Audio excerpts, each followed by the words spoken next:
In his time, Trent Williams was a force that could not be stopped. 12 Pro Bowls, 4-time All-Pro, the number 4 overall draft pick. He tore up the blueprint for what a tackle was supposed to be. And then his world came crashing down. "I just stopped him right there," he said. "Doc, just tell me what it is. Am I done playing ball?" And the doctor's reply was chilling. "Son, football should be the last thing on your mind right now." In 2019, Trent Williams was diagnosed with a rare form of cancer, a tumor that brought him to the edge of death. He battled with everything he had, underwent surgery to remove it, and clawed his way back to life. And when he returned to the gridiron, he played with a fury and skill never seen before.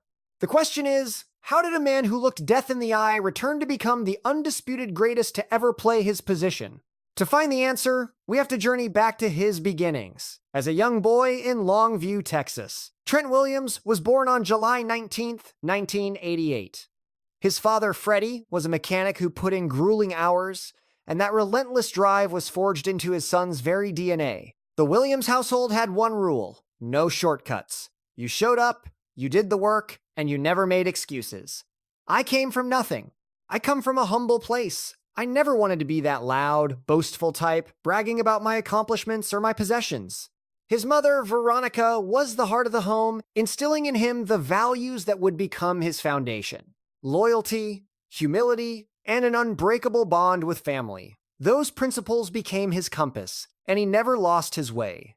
At Longview High, Williams wasn't just on the team, he was a force of nature. In his senior year, they steamrolled the competition, finishing 10-0. As a lineman, he was a unanimous first-team All-District selection, and for good measure, he competed in the shot put. Raw, untamed power was simply part of who he was. Yet, the recruiting world was blind to his potential. They labeled him a mere 3-star prospect, the 28th best offensive guard in the nation. Offers trickled in from Oklahoma State, LSU, and Texas A&M. He committed to Oklahoma not for promises of glory, but because he felt a connection to the program. Years down the road, his hometown would declare May 12, 2010, Trent Williams Day, and present him with the key to the city. Alumni from Longview were celebrated today by our school district. This year's distinguished alumni ceremony was headlined by the 9-time NFL Pro Bowler Trent Williams. The recognition left Williams humbled. He never imagined his own town would celebrate him that way, and he made sure they knew he never forgot where he came from. He gave back, donating $25,000 for cardiac screenings for every single football player at Longview High, financing a brand new locker room, buying shoes for kids in elementary school, and providing Christmas presents for families struggling to get by. Anything that involved kids, that was always his #1 mission. Love it, man. There's nothing else in this world I'd rather be doing. I truly love it. Second only to playing the game myself is coaching and helping mold these young guys. The boy from Longview rose to stardom, but he never let the bright lights blind him to who he was. At Oklahoma, Trent Williams didn't believe in waiting in line. He seized the starting right tackle job as a true freshman in 2006 and never relinquished his grip. Across 4 years, he mastered both tackle positions, absorbing every angle, every countermove, and learning how to turn his immense size and shocking speed into a weapon. By 2008, the Sooners had forged one of the most punishing offensive lines the college game had ever witnessed. That wall of men gave up a mere 11 sacks the entire season. The offense unleashed 702 points, a modern-day record that remains unbroken. And Williams was their anchor. In his final season in 2009, he flattened 102 defenders on 885 plays, earning first-team All-American honors. The 3-star nobody was gone. In his place stood a guaranteed first-round pick. Of all the local players projected to go in the first round, Trent Williams' name is appearing all over the mock draft boards. Coach Bob Stoops had molded him not just as an athlete, but as a man. The foundation had been laid. The flawless technique, the overwhelming physicality, the warrior's mindset. He brought with him 4 years of starting experience at the pinnacle of college football, a first-team All-American pedigree, and a brand of pure grit that NFL scouts salivate over. The NFL was on the line, and the league was about to discover what Oklahoma already knew. Trent Williams wasn't just good, he was a different breed entirely. With the 4th pick in the 2010 NFL Draft, the Washington Redskins select Trent Silverback Williams. A 6-year, $60 million contract, the pressure was on from day one. At the draft, Williams insisted that Commissioner Roger Goodell announce him using his nickname Silverback. Yeah, he had that little silverback thing. It was kind of a running joke between us. He even had a massive gorilla tattooed across his back to embody the persona, calm and collected off the field, an absolute animal on it. That alpha mindset was already locked in. He made an immediate impact, earning the title of offensive co-captain by 2011. By 2012, even while battling through painful bone bruises in both his foot and knee, he secured his first trip to the Pro Bowl. And then the selections just kept coming, one after another, year after year. He was the undisputed best left tackle in the game, a titan on teams that were often their own worst enemy. Williams wasn't content to just play the position, he set out to reinvent it. In 2015, he completely remade his physique. Williams arrived at camp a far more driven athlete, having shed 20 pounds, with his sights set on adding to his 3 Pro Bowl selections. He shed nearly 30 pounds, dropping from 345 to 318, and completely rebuilt his conditioning from scratch. The change was instantaneous. His feet were faster, his endurance was higher, and his power at the point of contact was even more devastating. Washington recognized the evolution, rewarding him with a 5-year, $66 million extension. He earned second-team All-Pro honors in 2016, but that fire inside him sometimes burned too hot. He was hit with a fine after striking Seahawks cornerback Richard Sherman during a playoff battle. "Hey, what are you gonna do, boy? I'm putting my fist through you. Make your move, boy." He leveled an accusation of foul play at a referee, prompting a league inquiry that resulted in the official suspension. Williams wasn't concerned with allegiances. His purpose wasn't to build friendships. It was to establish utter dominance. By 2018, his record included 8 straight Pro Bowl appearances. He was unequivocally the premier tackle in the game. Trent Williams is the greatest I have ever witnessed. I've never laid eyes on a tackle with his speed or his blocking prowess. He is simply a force of nature on the field. The underlying issue was that the Washington organization could not meet his commitment to excellence, a phenomenal talent shackled to a failing franchise. Year after year of Pro Bowl honors, yet no meaningful postseason journey, no championship mindset, just singular greatness lost in a sea of corporate failure. For a full decade, he stood as arguably the finest tackle in the league with nothing to validate it but personal awards and no deep ventures into the playoffs. There was no shot at a title, only dominance performed in isolation. But in 2019, his world was turned upside down for reasons that had nothing to do with the game. Redskins lineman Trent Williams stated in no uncertain terms his displeasure with the organization, declaring he would not play for them again. The media framed it as a contract dispute. In 2019, Trent Williams did not show up for the Washington season. Pundits debated his motives: money, resentments, a superstar athlete wanting a new team. The reality was infinitely more grim. At first, I figured it was just an ingrown hair, because it appeared right here, just over my hairline. So yeah, I wasn't too concerned about it, not when I initially noticed it. For years, Williams had been aware of a mass on his scalp, a small knot that doctors observed but never took action to remove. "Hey, this might be a tumor." And he just kind of laughed, so I laughed with him, but Williams placed his faith in the team's medical professionals. He operated under the assumption that they were managing the situation. They were not. Early in 2019, the growth was finally excised, revealing a rare and dangerous cancer. The surgery confirmed Williams' deepest anxieties. The malignancy was mere weeks from spreading to his brain, blah, blah, blah. So I had to stop him. I said, "Doc, what's the bottom line? Is my career over? Just give it to me straight, man. I've been, losing my mind for the last few hours." He just said, "Man, football should be the last thing on your mind right now."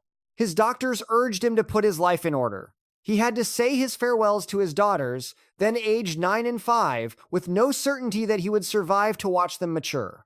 He concealed the true gravity of his condition from them to shield them from the terror. The operation was a nightmare. 30% of his scalp required total reconstruction with skin grafted from his thigh. It involved hundreds of stitches, numerous surgeries, and an agonizingly long convalescence. Most men would have begun to doubt everything if the game was worth the price. If they could ever be whole again. Williams's resolve never broke. The very same iron will that forged him into an all-pro player, the relentless preparation, the outright rejection of limitations became his arsenal in the war against cancer.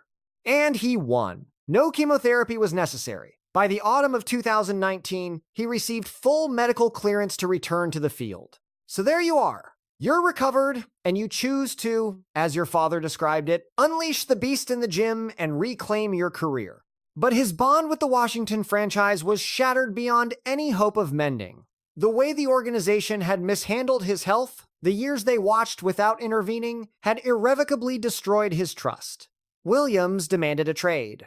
Washington granted his request. He departed from the only NFL team he had ever called home, but he departed with his life intact. And for a man who had just been advised to prepare for his own death, that victory was everything. The warrior who had just looked death in the eye was on the verge of entering the most dominant phase of his career. In April of 2020, San Francisco sent a 5th-round pick and a 3rd-round pick to acquire Trent Williams. The most significant trade on Saturday involved Trent Williams. The Redskins dealt him to the 49ers in exchange for 2 draft picks. The transaction brought him back together with Kyle Shanahan, who served as Washington's offensive coordinator during Williams' early years. Shanahan understood precisely the caliber of player he was acquiring, and Williams understood precisely the kind of environment he was stepping into. I mean, winning is hard without a left tackle you can depend on, and it really helps your cause when you have arguably the greatest left tackle of all time. It was a culture of victory, a system engineered for supremacy, a franchise that could finally match his own ferocity. He immediately made his presence felt in 2020. Though he'd sat out the entire previous year, Williams started 13 games and locked in another Pro Bowl selection, his 8th in a row. Pro Football Focus awarded him a 91.9. 9 overall rating, the best mark for any offensive tackle in the entire league that season. In March 2021, Williams put pen to paper on a 6-year, $138.06 million extension. It was, at that moment, the most lucrative contract ever awarded to an offensive lineman. The Niners and Williams came to terms on a 6-year, $138 million agreement, establishing him as the highest compensated offensive lineman in the annals of the NFL. And he was worth every single cent. That year, he achieved a 98.3 PFF grade, not just the best for a tackle, but the highest grade ever bestowed upon any player at any position in PFF's history. He gave up a solitary sack over 17 games, 19 pressures across 526 pass blocking attempts, the lowest in his position by an enormous margin. He was named first-team All-Pro, a Pro Bowler, and at last found a team worthy of his brilliance. The year 2022 brought another first-team All-Pro honor, another Pro Bowl nod, and a campaign that ended in the NFC Championship game. In 2023, he earned his 11th Pro Bowl spot, his 4th consecutive All-Pro designation, and his inaugural appearance in the Super Bowl. San Francisco fell to the Chiefs, but Williams had finally ascended to the grandest stage, a platform his extraordinary gifts had always commanded. Like I've said, for a professional athlete, this is the summit. This is what you strive for. His mother witnessed him make it to the NFC title game and was overcome with emotion. After a decade of seeing her son excel for teams destined to lose, his journey had finally culminated in something meaningful. In 2024, at the age of 36, Williams gave no indication that his reign was ending. Trent Williams. Trent Williams. The name itself invokes a legend, a player beyond comparison, a true physical marvel. His performance metrics were simply otherworldly. A 92% win rate in pass protection, an 80% success rate creating running lanes, and he gave his quarterback more time in the pocket than any other starting left tackle across the entire NFL. At the age of 36, he performed at a level most tackles can only dream of in their mid-20s. Executives, coaches, and scouts all agreed. He was in a class of his own. ESPN ranked him as the 4th best tackle in the game. The NFL Network's top 100 players poll placed him at 7th in the entire league, making him the highest-ranked offensive lineman in football. And in 2025, he etched his name in the history books. His 12th Pro Bowl invitation was more than any tackle who has ever stepped onto the gridiron. At 37 years of age, he was the benchmark of excellence, the pinnacle of the position. He remained the one player every young lineman studied and every defensive lineman feared. This is the same man who once said a final goodbye to his daughters, not knowing if he would awaken from surgery, now universally hailed as the most dominant offensive lineman to ever play the game. And that rise is no mere coincidence. As he puts it, looking at his own scars, he realized, it didn't break you. That, he says, was his proudest moment. The simple fact that he did not break. The very characteristics that fueled his victory over cancer, the discipline, the intense preparation, the absolute refusal to be limited, the controlled ferocity are precisely what make Trent Williams an unstoppable force.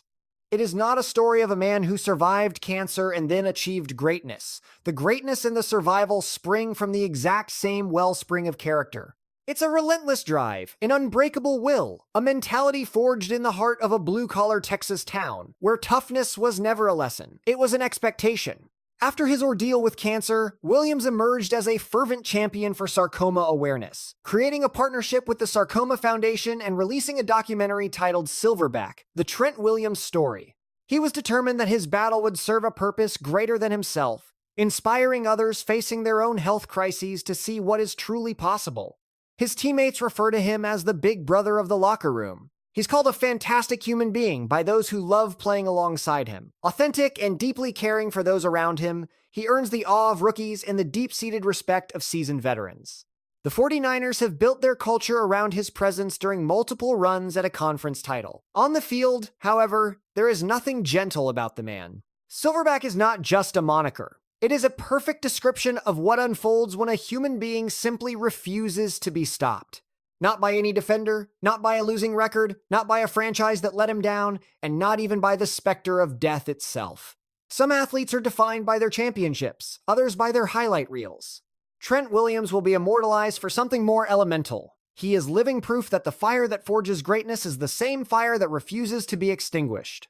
Trent Williams didn't overcome cancer to become dominant. He is dominant because he possesses the soul of a man who overcomes cancer. This is Strip Sack, our chronicle of the players and the sagas that define the NFL. If you seek more profound explorations into the league's most gripping sagas, subscribe and enable notifications.